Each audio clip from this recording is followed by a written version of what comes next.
I don't know, I said. Well, I know, she said. You pretend you were men instead of babies, and you'll be played in the movies by Frank Sinatra and John Wayne, or some of those other glamorous, war-loving, dirty old men, and war will look just wonderful. We'll have a lot more of them. And then they'll be fought by babies, like the babies upstairs.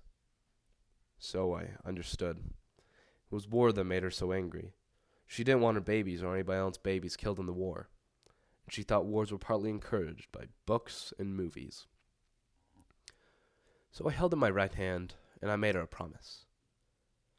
Mary, I said, I don't think this book of mine is ever going to be finished. I must have written 5,000 pages by now, and thrown them all away. If I ever do finish it, though, I'll give you my word of honor. There won't be a part for Frank Sinatra or John Wayne. I tell you what, I said, I'll call it the Children's Crusade. She was my friend after that.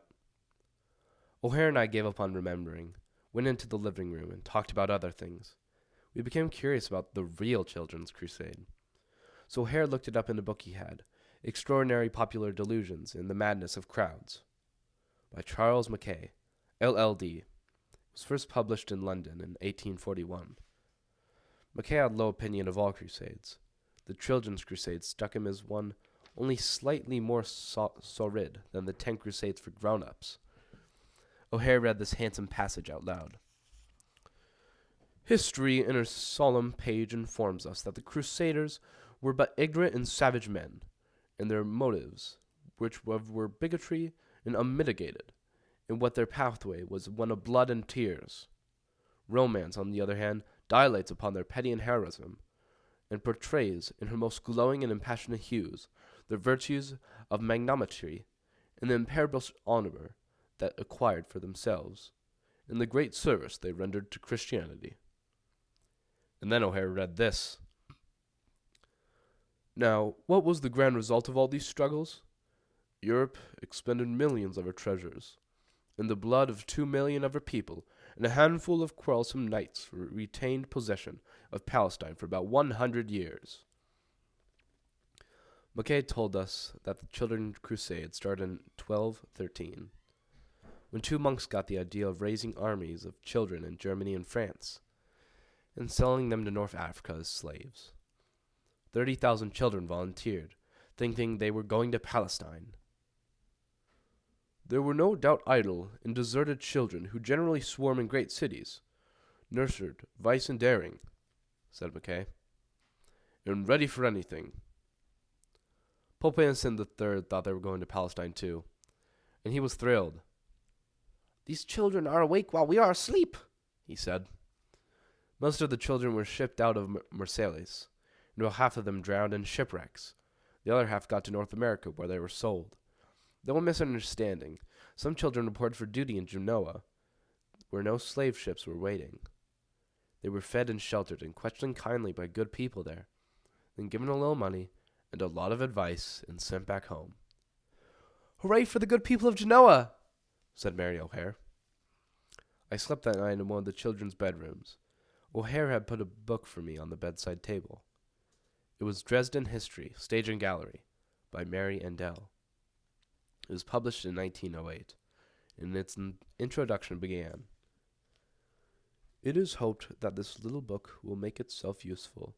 It attempts to give an English reading public a bird's-eye view of how Dresden came to look as it does, architecturally, of how it expanded musically through the genius of a few men to its present bloom, and it calls attention to certain prominent landmarks in art that make its gallery the resort of those seeking lasting impressions. I read some history further on. Now, in 1760, Dresden underwent siege by the Prussians. On the 15th of July began the cannonade. The picture gallery took fire. Many of the paintings had been transported to Kalgenstein, but some were seriously injured by splinters of bombshells, notably Francis' Baptism of Christ. Furthermore, the stately Kruszek Tower, from which the enemy's movements had been watched day and night, stood in flames. The latter succumbed, In sturdy contrast with the pitiful fate of Kurgenkreik stood the Frankenkreik, from the curves of whose stone dome the Prussian bombs rebounded like rain. Frederick was obligated to finally give up the siege because he learned the fall of Glatz, the critical point of his new conquest. We must all be off to Sicilia, so that we do not lose everything. The devastation of Dresden was boundless. When Gothi, a young student, visited the city, he still found the ruins.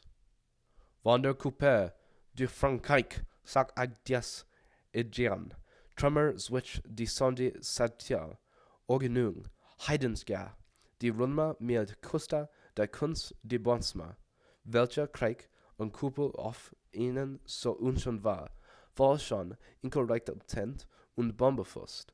Übert hat die gut starken kam, du te mar Osten auf Runde nach allen, Sjöten in siege boten langsen. Das hat der vielen Gotha! The two girls and I crossed the Delaware River, where George Washington had crossed it, the next morning. We went to the New York's World Fair, saw what the past had been like, according to Ford Motor Car Company and Walt Disney, saw what the future would be like, according to General Motors.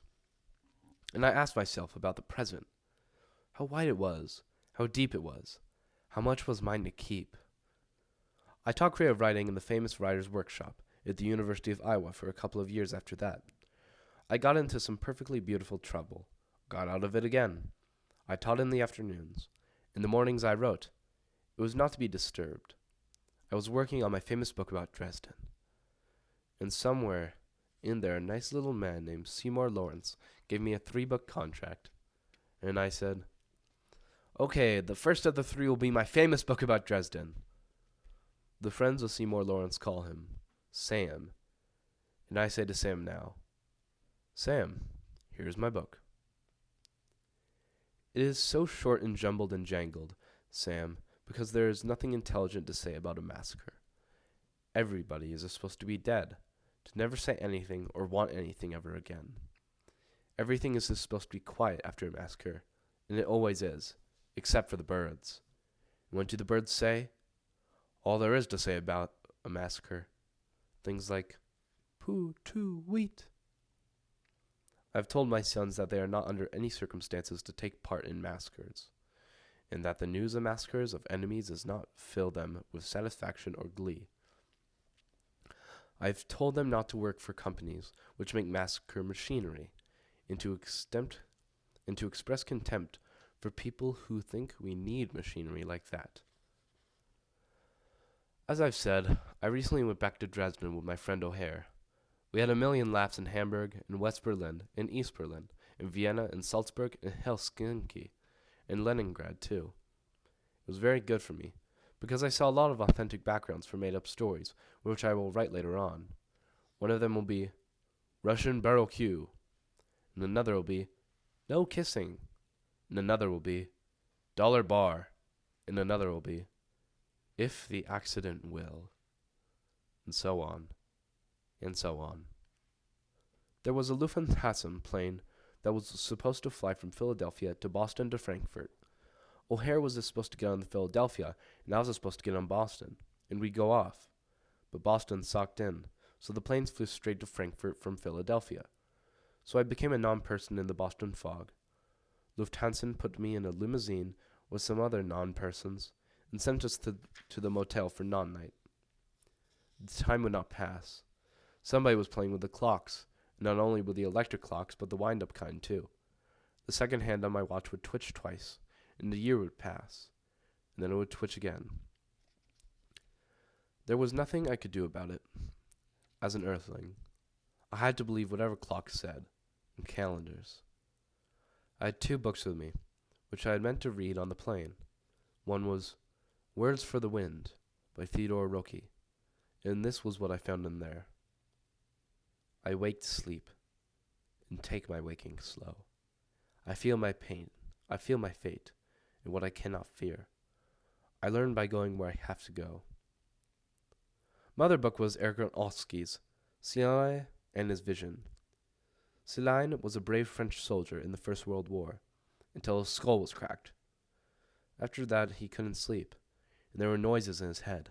He became a doctor and treated the poor people in the daytime.